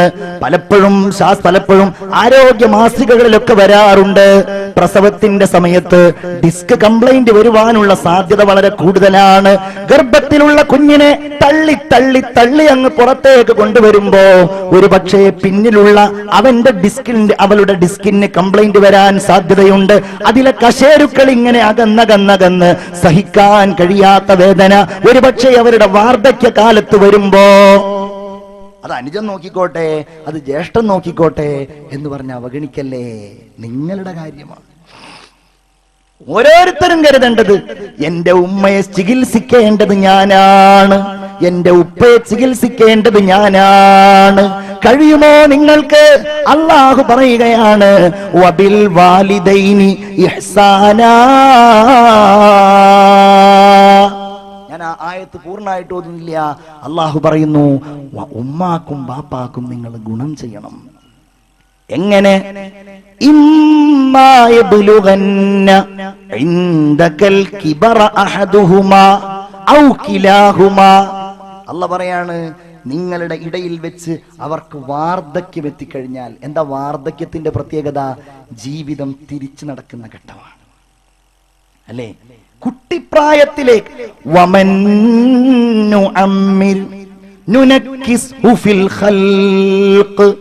ഒരാൾക്ക് പ്രായം നൽകിക്കഴിഞ്ഞാൽ, യാസീനിലുള്ള ആയത്താണ് നുനക്കിസ്ഹു ഫിൽ ഖൽഖ്, അവന്റെ സൃഷ്ടിപ്പിനെ നാം കീഴ്മേൽ മറിക്കുന്നു. എന്ന് പറഞ്ഞാൽ അവന്റെ ശൈശവത്തിലേക്ക് അവൻ കുട്ടിപ്രായത്തിൽ കിടന്ന് മൂത്രിക്കുകയായിരുന്നു, കിടന്ന് കാഷ്ടിക്കുകയായിരുന്നു, ഭക്ഷണം വായിലേക്ക് വെച്ചു കൊടുക്കേണ്ടിയിരുന്നു. ഈ ഒരവസ്ഥയിലേക്ക് അവൻ മടക്കപ്പെടുകയാണ്. ഉമ്മ അങ്ങനെയായാൽ, ഉപ്പ അങ്ങനെയായാൽ ഫലാ തഖുൽ ലഹുമാ ഉഫ്. അല്ലാഹ് പറയാണ്, പടച്ചോൻ അറിയാലോ നമ്മുടെയൊക്കെ സ്വഭാവം. ഇവൻ പണ്ടാറം എന്ന് പറഞ്ഞ് ഉമ്മായെയും ബാപ്പായെയും അവഗണിക്കുമെന്ന് അള്ളാഹുവിനറിയാലോ. അതുകൊണ്ട് പറയുന്നു, മക്കളെ നിങ്ങൾ ഉഫ്. ഉഫ് എന്ന് പറഞ്ഞാൽ അറബി ഭാഷയിൽ തങ്ങളുടെ ശരീരത്തിൽ വന്നിരുന്ന ഒരു ചെറിയ പൊടി തൂത്ത് കളയുന്ന ശബ്ദത്തിനാണ് ഉഫ് എന്ന് പറയുന്നത്. ഫലാ തഖുൽ ലഹുമാ ഉഫ് എന്ന് പോലും നിങ്ങൾ പറയരുത്. അങ്ങ് ചെന്നു റൂമിലേക്ക്, എന്തോ ദുർഗന്ധം, മുഖം ചുളിക്കല്ലേ. അല്ലാഹ് പറയാണ്, നിങ്ങളവരോട് പറയരുതങ്ങനെ. വലാ തൻഹറുഹുമാ, കുഞ്ഞുങ്ങൾക്ക് നിങ്ങൾ ഭക്ഷണം കൊടുക്കുമ്പോ അമ്പിളിയമ്മ അവനെ കാണിച്ച് ഭക്ഷണം കൊടുക്കും. കാരണം ആ കുഞ്ഞിൽ നിങ്ങൾക്ക് പ്രതീക്ഷയുണ്ട്. ഉമ്മാക്കും ഉപ്പാക്കും അങ്ങനെ കൊടുക്കാൻ മടിക്കുന്നുവെങ്കിൽ എന്റെ പ്രിയപ്പെട്ട സഹോദര സഹോദരി, അത് അപകടമാണ്, അത് ഏറ്റവും വലിയ പരീക്ഷണമാകുന്നു. അങ്ങനെ കൊടുക്കണം, ദേഷ്യപ്പെടരുത്. ആപ്പാരുമാരും ഗുളിക കഴിക്കാൻ മടിക്കുമ്പോ അവരോട് നിങ്ങൾ വെറുപ്പോടുകൂടെ പെരുമാറരുത്. വഖുല്ലഹുമാ ഖൗലൻ കരീമാ, മാന്യമായി നിങ്ങൾ അവരോട് ഇടപഴകണം. മാന്യമായി നിങ്ങൾ അവരോട് പെരുമാറുകയും സംസാരിക്കുകയും വേണം. അല്ലാഹ് പറയുന്നു, വഖ്ഫിദ് ലഹുമാ ജനാഹൽ ദുല്ലി മിനർ റഹ്മ, കാരുണ്യത്തിന്റെ ചിറകുകൾ.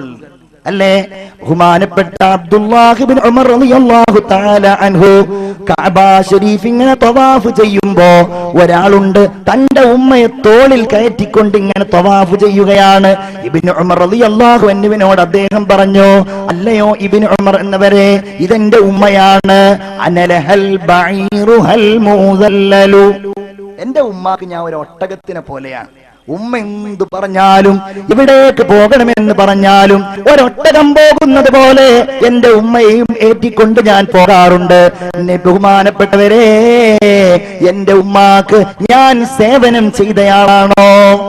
അവിടുന്ന് പറഞ്ഞു, ലാ, അതുകൊണ്ടൊന്നും പൂർണ്ണമായി എന്ന് കരുതല്ലേ. അല്ലേ, ആയിഷ ബീവി റളിയല്ലാഹു അൻഹ പറയുന്നുണ്ട്, ഉമ്മായുടെയും ബാപ്പയുടെയും നേർക്ക് നിങ്ങൾ കണ്ണുരുട്ടരുത്, അവരോട് നിങ്ങൾ കൈ ചൂണ്ടി സംസാരിക്കരുത്. അങ്ങനെ നിങ്ങൾ അവർക്ക് ചെയ്തു കൊടുക്കേണ്ടത് എന്താണ്? വഖ്ഫിദ് ലഹുമാ ജനാഹൽ ദുല്ലി മിനർ റഹ്മാ, കാരുണ്യം, ഉമ്മാന്റെ വിളിക്കുത്തരം നൽകുക, കാരുണ്യം കാണിക്കുക. അല്ലെ, ഫോണിൽ ഇങ്ങനെ അടിക്കുന്നുണ്ട്, ആരാ ഈ നേരത്ത്? ഉമ്മയാണെന്ന് കണ്ടാൽ ആ യൂസർ ബിസിയാക്കുക. അതല്ല ചെയ്യേണ്ടത്. എത്ര തവണ നമ്മൾ വാളുകളിലൊക്കെ സാധാരണ കേൾക്കുന്ന സംഭവമാണല്ലോ റസൂലുള്ളാഹി സ്വല്ലല്ലാഹു അലൈഹി വസല്ലമ തങ്ങൾ പറഞ്ഞ കഥ. കഥ എന്ന് പറഞ്ഞാൽ ഇന്നത്തെ കാലത്ത് ഈ ലോകത്തെ ഏറ്റവും കൂടുതൽ ഉറപ്പുള്ള സംഗതിയെ പറ്റിയിട്ടാണ് നമ്മൾ കഥ എന്ന് പറയാറുള്ളത്. അല്ലേ, ജീവിതം, അതാണ് കഥ. ഒരാൾ മരിച്ചാൽ നമ്മൾ പറയാറുള്ളത് അവന്റെ കഥ കഴിഞ്ഞു എന്നാണ്. അപ്പൊ കഥ എന്ന് പറഞ്ഞാൽ ജീവിതമാണ്. അല്ലേ, ഒരാളിങ്ങനെ ഒരു അന്തമില്ലാതെ നടക്കുകയാണെങ്കിൽ നമ്മൾ അയാളെ പറ്റി പറയും, ഇയാളൊരു കഥ ഇല്ലാത്ത ആളാണല്ലോ. കഥ എന്ന് പറഞ്ഞാൽ അത് വെറുതെ എന്നുള്ളത് മനസ്സിലാക്കരുത്. നമ്മൾ ഒരു കഥയും ഇല്ലാത്ത ആളാണെന്ന് പറഞ്ഞാൽ ഇയാളൊരു വിശേഷ ബുദ്ധിയൊന്നും ഇല്ലാത്ത ഒരാളാണ്, അഥവാ ഒരു ബുദ്ധിപരമായ കാര്യമാണ് കഥ എന്ന് പറഞ്ഞാൽ. പത്രത്തിലും ദൃശ്യമാധ്യമങ്ങളിലൊക്കെ ഏറ്റവും വലിയ വാർത്തയായിട്ട് വരുന്നതിനെ പറ്റി നമ്മൾ എന്താ പറയാ? ഇന്നത്തെ പ്രധാനപ്പെട്ട സ്റ്റോറി, അല്ലെ, കവർ സ്റ്റോറി, സ്റ്റോറി എന്നാ പറയാ, കഥ. അതുകൊണ്ട് റസൂലുള്ളാന്റെ കഥ ഏറ്റവും കൂടുതൽ ഉണ്ടായ സംഭവമാണ്, സംശയമില്ല ആ കാര്യത്തിൽ. അള്ളാഹുവിന്റെ റസൂല് പറഞ്ഞ കഥയാണ്. മുൻഗാമികളിൽപ്പെട്ട ജുറൈജ് എന്ന് പറയുന്ന ചെറുപ്പക്കാരൻ ഇബാദത്തിന്റെ ശക്തിയുടെ വർധനവിന് വേണ്ടി ഒരു മലയുടെ മുകളിൽ ചെന്ന് ആരാധന തുടർന്നു. ഉമ്മക്ക് മോഹം, എന്റെ മകനെ ഒന്ന് കാണണം. മലയുടെ മുകളിലേക്ക് കയറാൻ കഴിയുന്നില്ല. താഴെ നിന്ന് വിളിച്ചു, മോനെ ജുറൈജ്. ഇബാദത്തിലായത് കാരണം അത് കഴിഞ്ഞിട്ട് വിളിക്കുത്തരം നൽകാം എന്ന് കരുതി കഴിഞ്ഞു വന്നപ്പോഴേക്കും ഉമ്മ പാട്ടിന് പോയിരുന്നു. രണ്ടാമത്തെ ദിവസവും വിളിച്ചു, ഉത്തരം നൽകാൻ കഴിഞ്ഞില്ല. മൂന്നാമത്തെ ദിവസം വിളിച്ചു. മൂന്നാമത്തെ ദിവസം ബഹുമാനപ്പെട്ട സയ്യിദുനാ ജുറൈജ് റളിയല്ലാഹു അൻഹുവിന് ഉത്തരം നൽകാൻ കഴിയുന്നില്ലെന്ന് കണ്ടപ്പോ ഈ ഉമ്മ മകനെ അങ്ങ് ശപിക്കുകയാണ്. അല്ലാഹുവേ, എന്റെ മകനെ ഞാൻ വിളിക്കുന്നു, എന്റെ മകന് എന്റെ വിളിക്കുത്തരം നൽകാൻ കഴിഞ്ഞിട്ടില്ലെങ്കിൽ അല്ലാഹുവേ അവനെ നീ അപമാനിക്കണമേ. എങ്ങനെ? ഈ നാട്ടിലെ ഒരു വേശ്യാ പെണ്ണിനെ കൊണ്ട് അവന് അപമാനം നൽകിയിട്ടല്ലാതെ നീ അവനെ മരിപ്പിക്കല്ലേ. ഒന്നും അറിയുന്നില്ല, ഉമ്മയെ കാണാനും വന്നില്ല. പക്ഷെ ഈ ദുആ അല്ലാഹു സ്വീകരിച്ചു. ഉമ്മായുടെയും അള്ളാഹുവിന്റെയും ഇടയിൽ പ്രാർത്ഥനയ്ക്കിടയിൽ മറയില്ല എന്ന് മുഹമ്മദ് മുസ്തഫ. ഉറക്കെ മുഹമ്മദ് മുസ്തഫ സല്ലല്ലാഹു അലാ മുഹമ്മദ് സല്ലല്ലാഹു അലൈഹി വസല്ലം. എന്റെ പ്രിയപ്പെട്ട മുഅ്മിനേ, അല്ലാഹുവിന്റെ ഹബീബ് സല്ലല്ലാഹു അലൈഹി വസല്ലം തുടരുകയാണ്. ആ നാട്ടിൽ ഒരു വേശ്യാവൃത്തി നടത്തുന്ന ഒരു സ്ത്രീ വന്നു. ആ സ്ത്രീ എല്ലാവരെയും വഴിതെറ്റിച്ചപ്പോൾ ആളുകൾ പറഞ്ഞു, ഈ മലയുടെ മുകളിൽ ജുറൈജ് എന്ന ഒരു ചെറുപ്പക്കാരനുണ്ട്, ഒരിക്കലും അദ്ദേഹത്തെ നിനക്ക് വഴിതെറ്റിക്കാൻ കഴിയില്ല. ഇവൾ പറഞ്ഞു, ഞാൻ വഴിതെറ്റിക്കുന്നതാണ്. അങ്ങനെ അവൾ ജുറൈജിന്റെ അടുക്കൽ പോയി. ജുറൈജിന്റെ മുന്നിൽ ഒരു നൂലിന്റെ ഇഴ പോലും ഇല്ലാതെ അദ്ദേഹത്തിന്റെ മുമ്പിൽ ഇവൾ ഇങ്ങനെ നൃത്തം ചെയ്യാൻ തുടങ്ങി. നഊദു ബില്ലാഹ്, അദ്ദേഹം അവളിലേക്ക് തിരിഞ്ഞു നോക്കുക പോലും ചെയ്തില്ല. അങ്ങനെ അവൾ ഗത്യന്തരമില്ലാതെ അവിടെ പോയി ആ മലയുടെ മുകളിൽ ആട് മേച്ചു കൊണ്ടിരിക്കുന്ന ഒരു ചെറുപ്പക്കാരനുമായി വീഴ്ചയിലേർപ്പെട്ടു. ഗർഭിണിയായി. ആളുകളോട് അവൾ പറഞ്ഞു, ഇത് ജുറൈജിന്റെ ഗർഭമാണ്. പ്രസവിച്ചപ്പോൾ ഈ കുട്ടിയെയും ഇവളെയും കൂട്ടിക്കൊണ്ട് ജുറൈജ് റളിയല്ലാഹു അൻഹുവിന്റെ പർണശാലയിൽ പോയി അതങ്ങ് തല്ലി തകർത്തു. മലയുടെ താഴെ നിന്ന് മുകളിലേക്കും മുകളിൽ നിന്ന് താഴോട്ടും അദ്ദേഹത്തെ ഇങ്ങനെ വലിച്ചിഴക്കാൻ തുടങ്ങി. ചോദിച്ചു, എന്താ കാര്യം, നിങ്ങൾക്ക് എന്താ, പറയൂ, എന്താ വിഷയം? അവസാനം അവര് പറഞ്ഞു, കണ്ടില്ലേ, ഈ കുട്ടി നിന്റെതല്ലേ. അദ്ദേഹം പറഞ്ഞു, 2 റക്അത്ത് നിസ്കരിക്കാൻ എനിക്ക് നിങ്ങൾ സമ്മതം തരുമോ? സമ്മതം തരുന്നു. 2 റക്അത്ത് നിസ്കരിച്ചു. സംസാരിക്കാൻ പ്രായമില്ലാത്ത ആ കുട്ടിയോട് ജുറൈജ് റളിയല്ലാഹു അൻഹു ചോദിക്കുന്നു, മൻ അബൂക്, നിന്റെ ഉപ്പ ആരാണ് മോനെ? ആ കുട്ടി ഉടനടി മറുപടി പറഞ്ഞു, എന്റെ ഉപ്പ ഇന്നാലിന്ന ആട്ടിടയനാണ്, നിങ്ങളല്ല. ഞാൻ അവസാനിപ്പിക്കുകയാണ്. 9:15 എനിക്ക് പോകാനുള്ള ബസ് വരുന്നത്. 9:30 ബസ് പോവുകയും ചെയ്യും. അതുകൊണ്ട് ഞാൻ നിർത്തുകയാണ്. ഒരു കാര്യം, ഉമ്മയെ സ്നേഹിക്കുക, നമ്മൾ ബാപ്പയെ സ്നേഹിക്കുക.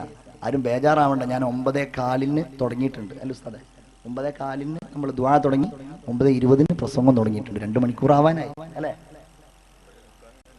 അല്ലല്ല, 9:15 ബസ് വരും, 9:30 ബസ് പോകുന്ന പറഞ്ഞത്. ഏതായാലും ആവട്ടെ, നമ്മുടെ ഉമ്മയെ സ്നേഹിക്കുക, ബാപ്പയെ സ്നേഹിക്കുക, അത്രേ പറയുന്നുള്ളൂ. എന്ത് ത്യാഗം സഹിച്ചിട്ടാണെങ്കിലും നമ്മളതൊരു ഇബാദത്തായി കാണുക, ആരാധനയുടെ ഭാഗമായി കാണുക. ഏത് പ്രതിസന്ധി ഉണ്ടെങ്കിലും അവർക്കൊരു സംരക്ഷണം നമ്മൾ നൽകുക. പ്രത്യേകിച്ച് അവർ മരണപ്പെട്ടു കഴിഞ്ഞാൽ അവർക്ക് വേണ്ടി ദുആ ചെയ്യുക. റസൂലുള്ളാഹി സ്വല്ലല്ലാഹു അലൈഹി വസല്ലമയോട് ഒരു സ്വഹാബി വന്ന് ചോദിച്ചു, നബിയേ, വാപ്പ മരണപ്പെട്ടു കഴിഞ്ഞാൽ, ഉമ്മ മരണപ്പെട്ടു കഴിഞ്ഞാൽ പിന്നെ അവർക്ക് ഞാൻ വല്ലതും ചെയ്യേണ്ടതുണ്ടോ? അവിടുന്ന് പറയുകയാണ്, അവർക്ക് വേണ്ടി നീ ദുആ ചെയ്യണം, അവർക്ക് വേണ്ടി നീ നിസ്കരിക്കണം, അവർക്ക് വേണ്ടി നീ ഇസ്തിഗ്ഫാർ നടത്തണം, അവർക്ക് വേണ്ടി നീ ദാനധർമ്മങ്ങൾ ചെയ്യണം, അവർക്ക് വേണ്ടി അവരുടെ കൂട്ടുകാരെ നീ ബഹുമാനിക്കണം, അവരിലൂടെ നിനക്കുണ്ടായ കൂട്ടുകുടുംബങ്ങളുമായുള്ള ബന്ധം നീ പുലർത്തുകയും വേണമെന്ന് അഷ്റഫുൽ ഖൽഖ് മുഹമ്മദ് മുസ്തഫ സല്ലല്ലാഹു അലൈഹി വസല്ലം. വാപ്പാനെ അടിക്കാൻ കൈയുയർത്തുന്നവൻ, ഉമ്മായെ അടിക്കാൻ കൈയുയർത്തുന്നവൻ വേണ്ട, അവരെ കണ്ണുരുട്ടി നോക്കുന്നവർ പരാജയത്തിന്റെ അടയാളങ്ങൾ സ്വീകരിച്ചവരാണ്. ആരെങ്കിലും അങ്ങനെ കൈയുയർത്തിയാൽ റസൂലുള്ള പറയുന്നു, അന്ത്യനാളിൽ മഹ്ശറയിൽ വെച്ച് അവൻ വിചാരണയുടെ വേളയിലേക്ക് നയിക്കപ്പെടുമ്പോ അവന്റെ കൈകൾ രണ്ടും അവന്റെ പിരടിയിലേക്ക് അല്ലാഹു കൂട്ടിക്കെട്ടുമെന്ന് ഖാല റസൂലുള്ളാഹി സല്ലല്ലാഹു അലാ മുഹമ്മദ് സല്ലല്ലാഹു അലൈഹി വസല്ലം. അതുകൊണ്ട് മുഅ്മിനീങ്ങളെ, ഒരു കാര്യം ഞാൻ വ്യക്തമായി പറയുകയാണ്, ഇപ്പൊ നമ്മളൊക്കെ മാതാപിതാക്കളാണെങ്കിൽ നമ്മുടെ മക്കളിൽ നിന്ന് ഈ സേവനങ്ങളും സ്നേഹങ്ങളും നമ്മൾ പ്രതീക്ഷിക്കണമെങ്കിൽ അവർക്ക് നമ്മൾ ദീന് പഠിപ്പിച്ചേ മതിയാവൂ. ഈ ബോധം അവർക്ക് പകർന്നു നൽകിയേ മതിയാവൂ. അത്തരം സ്ഥാപനങ്ങൾ, അത്തരം സംരംഭങ്ങൾ നമ്മൾ ശക്തമായിട്ട് പ്രോത്സാഹിപ്പിക്കുകയും അതിനെ നമ്മൾ വളർത്തുകയും വേണം. അല്ലാഹു തആല നിങ്ങളുടെ നേതൃത്വത്തിൽ നടക്കുന്ന സ്ഥാപനങ്ങൾക്കും മറ്റുമൊക്കെ ഉന്നതമായ വിജയം നൽകുമാറാവട്ടെ. ആമീൻ എന്ന് ഈ സന്ദർഭത്തിൽ ദുആ ചെയ്യുകയാണ്. നിങ്ങൾ സാധാരണ കേൾക്കാത്ത, ഞങ്ങളുടെ ഭാഗത്ത് നിന്നുള്ള സാധാരണ വരാത്ത പ്രഭാഷകന്മാരാണ് ഇന്നും നാളെയുമായിട്ട് വന്നിരിക്കുന്നത്. ഇന്നലെയും ഇന്നും നാളെയുമായിട്ട് ദാറുൽ ഹുദ ഇസ്ലാമിക് യൂണിവേഴ്സിറ്റി എന്ന് പറഞ്ഞ വലിയ ഒരു സ്ഥാപനം. ഇന്ന് ആ സ്ഥാപനത്തിൽ ദാറുൽ ഹുദയുടെയും മറ്റ് സ്ഥാപനങ്ങളുടെയും കീഴിലായി 4000-ഓളം വിദ്യാർത്ഥികൾ പഠനം നടത്തിക്കൊണ്ടിരിക്കുന്നുണ്ട്. 4000-ഓളം വിദ്യാർത്ഥികൾ. ദാറുൽ ഹുദ ഇസ്ലാമിക് യൂണിവേഴ്സിറ്റി 1986-ലാണ് ചമ്മാട് മലപ്പുറം ജില്ലയിൽ ഉണ്ടാക്കുന്നത്. വലിയ 2-3 മനുഷ്യന്മാരുടെ ഒരു പ്രതീക്ഷയായിരുന്നു അത്. എന്തേ കാരണം? ഒരിക്കൽ കപ്പലിൽ യാത്ര ചെയ്യുന്ന സമയത്ത് ദാറുൽ ഹുദ ഉണ്ടാക്കിയ ബാപ്പുട്ടി ഹാജി കാണുകയാണ്, കപ്പൽ യാത്രക്കിടയിൽ ഉറുദു സംസാരിക്കുന്ന ഉത്തരേന്ത്യൻ ഭാഗങ്ങളിലുള്ള ആളുകൾക്കൊന്നും ദീൻ അറിയില്ല. ദീൻ സംസാരിക്കാനും അറിയാനും അവർക്ക് പറഞ്ഞു കൊടുക്കാനുമുള്ള കഴിവ് കേരളത്തിലുള്ള പണ്ഡിതന്മാർക്കാണെങ്കിൽ വളരെ കുറവുമാണ്. അതുകൊണ്ട് അവർ തീരുമാനിച്ചു, എല്ലാ ഭാഷകളും അറിയുന്ന, ഇംഗ്ലീഷ് അറിയുന്ന, ഉറുദു അറിയുന്ന, അറബി അറിയുന്ന, മലയാളം അറിയുന്ന, ഇതിലൊക്കെ സംസാരിക്കാനും പ്രസംഗിക്കാനും പ്രബോധനം ചെയ്യാനും കഴിയുന്ന ഒരു പറ്റം പണ്ഡിതന്മാരെ വാർത്തെടുക്കണം എന്ന്. എന്നിട്ട് അവര് ഉത്തരേന്ത്യയിലും കേരളത്തിനകത്തും പുറത്തും ഇന്ത്യയുടെ പുറത്തും ഇസ്ലാമിക പ്രബോധനങ്ങളുമായിട്ട് നടക്കണം എന്ന് തീരുമാനിച്ചു. 12 വർഷത്തെ കോഴ്സാണ് ദാറുൽ ഹുദ ഇസ്ലാമിക് യൂണിവേഴ്സിറ്റി ഉണ്ടാക്കിയിട്ടുള്ളത്. 10ാമത്തെ വയസ്സിൽ, 11.5 വയസ്സിൽ കവിയരുത്, 10ാമത്തെ വയസ്സിൽ റമളാൻ കഴിഞ്ഞാൽ ദാറുൽ ഹുദ ഇസ്ലാമിക് യൂണിവേഴ്സിറ്റി ഇന്റർവ്യൂവിന് കോൾ ഫോർ ചെയ്യും. ഇന്റർവ്യൂ പരസ്യപ്പെടുത്തും പത്രത്തിലൂടെ. 1000-കണക്കിന് വിദ്യാർത്ഥികൾ ദാറുൽ ഹുദയുടെ സ്ഥാപനങ്ങളിലായിട്ട് ഇന്റർവ്യൂ എഴുതും. 10ാമത്തെ വയസ്സിൽ അവിടെ പ്രവേശിച്ചു കഴിഞ്ഞാൽ പിന്നെ 12 വർഷത്തെ പഠനമാണ്. 12 വർഷം. ഞാനൊക്കെ 10ാമത്തെ വയസ്സിൽ 1996-ൽ എന്റെ ഉമ്മയും ബാപ്പയും കൊണ്ടുപോയിട്ട് അവിടെ ആക്കി. 22ാമത്തെ വയസ്സിൽ 12 വർഷം കഴിഞ്ഞപ്പോ ഹുദവി എന്ന ബിരുദവുമായിട്ട് പുറത്തിറങ്ങുമ്പോ കാലിക്കറ്റ് യൂണിവേഴ്സിറ്റിയുടെ ഡിഗ്രി അടക്കമുള്ള ബിരുദവുമായിട്ടാണ് പുറത്തിറങ്ങുന്നത്. ഇന്ന് എല്ലാ രംഗത്തും ഹുദവികൾ പ്രവർത്തിച്ചു കൊണ്ടിരിക്കുകയാണ്. ഞാൻ വ്യക്തമായി പറയുന്നു, ഹുദവിയാവുക എന്ന് പറഞ്ഞാൽ കേവലം ഒരു ഉസ്താദ്, ഒരു മുസ്ലിയാർ എന്നതിനപ്പുറം ഭൗതികമായിട്ട് എന്ത് ചെയ്യാൻ ആഗ്രഹിക്കുന്നു അത് ചെയ്യാൻ ഒരു ഹുദവിക്ക് കഴിയും. നിങ്ങൾക്കറിയോ, നിങ്ങളുടെ ഇവിടെ നിന്ന് 10-35 കിലോമീറ്റർ യാത്ര ചെയ്താൽ പാളയം പള്ളിയുടെ ആ ഭാഗത്തായിട്ട് യൂണിവേഴ്സിറ്റി കോളേജ് എന്ന് പറഞ്ഞിട്ടൊരു കോളേജ് ഉണ്ട്. ആ കോളേജിൽ അധ്യാപകരായിട്ട് 2 ഹുദവികളുണ്ട്. ഗവൺമെന്റ് ശമ്പളം വാങ്ങുന്ന 2 ഹുദവികൾ. ദാറുൽ ഹുദയിൽ എന്നെ പോലെ 12 കൊല്ലം പഠിച്ചു. എന്റെ താഴെ ബാച്ചിലുള്ള ഒരു ചെറുപ്പക്കാരൻ, അവൻ കേരള യൂണിവേഴ്സിറ്റിയിൽ തന്നെ MA ചെയ്തു, അതുപോലെ തന്നെ MPhil ചെയ്തു, അവിടെ അധ്യാപകനായി സേവനം അനുഷ്ഠിക്കുന്നു. വേറെ ഒരു സുഹൃത്ത്, അദ്ദേഹം JNU ജവഹർലാൽ നെഹ്റു യൂണിവേഴ്സിറ്റിയിൽ പോയി അവിടെ നിന്ന് PhD കഴിഞ്ഞു. അവിടെ ഒരു ഡിപ്പാർട്ട്മെന്റിൽ അദ്ദേഹവും അധ്യാപകനായി പ്രവർത്തിക്കുന്നു. അലിഗഡ് മുസ്ലിം യൂണിവേഴ്സിറ്റിയിൽ ഹുദവികൾ അധ്യാപകരായിട്ടുണ്ട്. കേരളത്തിൽ എന്നല്ല ഇന്ത്യയിലെ ഏത് യൂണിവേഴ്സിറ്റികളിലും ദാറുൽ ഹുദയിലെ വിദ്യാർത്ഥികൾ പഠിതാക്കളായോ അതല്ലെങ്കിൽ ഹുദവികൾ അധ്യാപകന്മാരായിട്ടോ ഉണ്ട്. ഉന്നതമായ സ്ഥാപനം. അല്ലാഹു തആല അതിനെ വളർത്തുമാറാവട്ടെ, ഉയർത്തുമാറാകട്ടെ എന്ന് ഈ സന്ദർഭത്തിൽ ദുആ ചെയ്യാൻ. 8 വർഷം മുൻപാണ് തൃശൂർ ജില്ലയിൽ ദാറുൽ ഹുദ ഇസ്ലാമിക് യൂണിവേഴ്സിറ്റിയുടെ ഒരു സഹസ്ഥാപനം തുടങ്ങുന്നത്. 10 വർഷം ദാറുൽ ഹുദ ഇസ്ലാമിക് യൂണിവേഴ്സിറ്റിയുടെ ഓഫ് ക്യാമ്പസിലും അതുപോലെ 2 വർഷം ദാറുൽ ഹുദയിൽ ഉപരിപഠനവുമായിട്ടാണ് ആ രീതി സംവിധാനിച്ചിട്ടുള്ളത്. നിങ്ങളുടെ പ്രിയപ്പെട്ട നാട്ടുകാരൻ മൻസൂറുദ്ദീൻ ഉസ്താദിന്റെ 2 മക്കൾ, ഒരാളവിടെ 5ാം വർഷവും മറ്റൊരാളവിടെ 4ാം വർഷവും പഠിച്ചുകൊണ്ടിരിക്കുകയാണ്. അല്ലാഹു തആല ഉഖ്റവിയായ ആലിമീങ്ങളാക്കി മാറ്റുമാറാവട്ടെ. ആമീൻ എന്ന് ഈ സന്ദർഭത്തിൽ ദുആ ചെയ്യുന്നു. ഇതൊക്കെ എന്തിനാ ഞാനിവിടെ പറഞ്ഞത്? 1996-ൽ നിങ്ങൾക്ക് അറിയോന്നറിയില്ല, ഈ കടുവാപ്പള്ളിയിൽ നിന്ന് ഒരു പ്രതിനിധി സംഘം ദാറുൽ ഹുദ ഇസ്ലാമിക് യൂണിവേഴ്സിറ്റിയിൽ വന്നിട്ടുണ്ടായിരുന്നു. നിങ്ങളുടെ മുൻഗാമികൾ അന്ന് ബഹുമാനപ്പെട്ട ബാപ്പുട്ടി ഹാജി, അല്ലാഹു റബ്ബുൽ ഇസ്സത്ത് ആ മഹാനുഭാവന്റെ ഖബർ സ്വർഗമാക്കി കൊടുക്കുമാറാവട്ടെ, ദാറുൽ ഹുദ ഇസ്ലാമിക് യൂണിവേഴ്സിറ്റിയുടെ പ്രതിനിധികളുമായി സംസാരിക്കുകയും നേരത്തെ തൃശൂർ ജില്ലയിൽ ഇപ്പോഴുള്ളതുപോലെ ഈ പ്രദേശത്ത് ഒരു സ്ഥാപനം ഉണ്ടാക്കണമെന്ന കാര്യം അന്നവർ ചർച്ച ചെയ്യുകയും ചെയ്തു. ഇൻഷാ അല്ലാഹ് ഞങ്ങളുടെ ഈ വരവും ഈ സംസാരവും നിങ്ങൾക്ക് അത്തരം ഒരാലോചന നൽകുകയാണെങ്കിൽ അതെന്തുകൊണ്ടും ശ്ലാഘനീയമാണ്. നമുക്കിടയിൽ കുറച്ചാളുകൾ അങ്ങനെ ഉണ്ടാവട്ടെ. ഹുദവി സർട്ടിഫിക്കറ്റുമായിട്ട് പോയാൽ 14 യൂണിവേഴ്സിറ്റികളിൽ ഈ സർട്ടിഫിക്കറ്റുമായിട്ട് മാത്രം ഉപരിപഠനം നടത്താം. ഈ സർട്ടിഫിക്കറ്റുമായിട്ട് മാത്രം 22 വയസ്സ് പൂർത്തിയാകുമ്പോഴേക്ക് തികഞ്ഞ ഒരു പണ്ഡിതനായി ഭൗതിക വിദ്യാഭ്യാസമുള്ള, ഇംഗ്ലീഷ് അറിയുന്ന, കാലികമായ വിഷയങ്ങൾ അറിയുന്ന, കമ്പ്യൂട്ടർ അറിയുന്ന, ഏറ്റവും ശക്തമായ ദീനീബോധമുള്ള ഒരു പണ്ഡിതനാക്കി ആ വിദ്യാർത്ഥിയെ വളർത്താൻ കഴിയും. ദാറുൽ ഹുദയുടെ ലക്ഷ്യം എന്താണ്? ദാറുൽ ഹുദയുടെ ലക്ഷ്യം കേരളത്തിന്റെ പുറത്ത് ഇസ്ലാം ഉണ്ടാക്കുക എന്നുള്ളതാണ്. ഇൻഷാ അല്ലാഹ് ഹുദവികളായ ഞങ്ങൾ സംഘടിച്ച് ഞങ്ങളുടെ നേതൃത്വത്തിൽ അള്ളാഹുവിന്റെ അനുഗ്രഹത്താൽ, ഞാൻ ഒരുപക്ഷെ നിങ്ങൾക്കത് പരിചയമുണ്ടാവുകയില്ല, അവിടെ ഞങ്ങൾ പോയി ദാറുൽ ഹുദയുടെ നേതൃത്വത്തിൽ ഹുദവികളായ സഹോദരന്മാര് പോയി ഹൈദരാബാദിലെ പുങ്കനൂർ എന്ന് പറയുന്ന സ്ഥലത്ത് നീണ്ടുകിടക്കുന്ന 6 ഏക്കർ വരുന്ന സ്ഥലം സ്വന്തമായിട്ടെടുത്ത് അവിടെ ബിൽഡിംഗ് ഉണ്ടാക്കി, അവിടെ പള്ളി ഉണ്ടാക്കി, ഇന്ന് ആന്ധ്രയിൽ ഒരു ദാറുൽ ഹുദ ഉണ്ടാക്കിയിരിക്കുകയാണ്. ഏറ്റവും കൂടുതൽ മുസ്ലിങ്ങൾ വസിക്കുന്ന ബംഗാളിൽ നമ്മൾ കാണാറില്ലേ? നിങ്ങളൊക്കെ എന്ത് കൺസ്ട്രക്ഷൻ വർക്ക് നടത്തുകയാണെങ്കിലും ബംഗാളികളാണ് അതിന്റെ പണിക്കാർ. ബംഗാളിലെ മുസ്ലിങ്ങൾക്ക് വേണ്ടി ബംഗാളിലും ഏക്കർ കണക്കിന് സ്ഥലം എടുത്തിട്ട് അവിടെ ഒരു ദാറുൽ ഹുദ, ആസാമിൽ ദാറുൽ ഹുദ, പഞ്ചാബിൽ ദാറുൽ ഹുദ. അല്ലാഹു റബ്ബുൽ ഇസ്സത്ത് ബഹുമാനപ്പെട്ട ഈ മഹാന്മാരുടെയൊക്കെ ബറക്കത്ത് കൊണ്ട് അതിനെയൊക്കെ വിജയിപ്പിക്കുമാറാവട്ടെ. ആമീൻ എന്നീ സന്ദർഭത്തിൽ ദുആ ചെയ്യാണ്. അവിടുത്തെ കുട്ടികളെ പഠിപ്പിച്ച് ദാറുൽ ഹുദ വിദ്യാർത്ഥി ഹുദവികളുടെ നേതൃത്വത്തിൽ ഞാൻ പോയി. കഴിഞ്ഞ ഒരു 2 ആഴ്ച മുമ്പ് ഞാൻ അതുമായി ബന്ധപ്പെട്ടൊരു യാത്ര ചെയ്തിരുന്നു ആന്ധ്രയിലേക്ക്. ലക്ഷ്യം ഓരോ മഹല്ലുകളെ ദത്തെടുക്കുക എന്നുള്ളതാണ്. അപ്പൊ കേരളത്തിന്റെ സുഖം എന്താ? ഇവിടെ കടുവാപ്പള്ളിയുണ്ട്, അപ്പുറത്ത് അടുത്ത മഹല്ലുണ്ട്, അവിടെ ഇതുപോലുള്ള സംവിധാനങ്ങളില്ല. അപ്പോ കേരളത്തിൽ ഉള്ള മഹല്ല് സംവിധാനങ്ങളെ പോലെ കേരളത്തിന്റെ പുറത്ത് മഹല്ലുകൾ ഉണ്ടാക്കി, അവിടെ മദ്രസകൾ ഉണ്ടാക്കി. അവിടുത്തെ കുട്ടികൾക്ക് ഇന്ന് 78 മദ്രസകൾ ദാറുൽ ഹുദ ഇസ്ലാമിക് യൂണിവേഴ്സിറ്റിയുടെ കീഴിൽ. നമുക്കൊക്കെ മദ്രസ ഉണ്ട്. ദക്ഷിണ കേരള ജമിയത്തുൽ ഉലമയുടെ നേതൃത്വത്തില്, സമസ്തയുടെ നേതൃത്വത്തിലൊക്കെ മദ്രസകളുണ്ട്. എന്നതുപോലെ ഉറുദു ഭാഷയിൽ കിതാബുകൾ തയ്യാറാക്കി. 1-ാം ക്ലാസ്സിൽ 60, 70, 80 കുട്ടികളാണ്.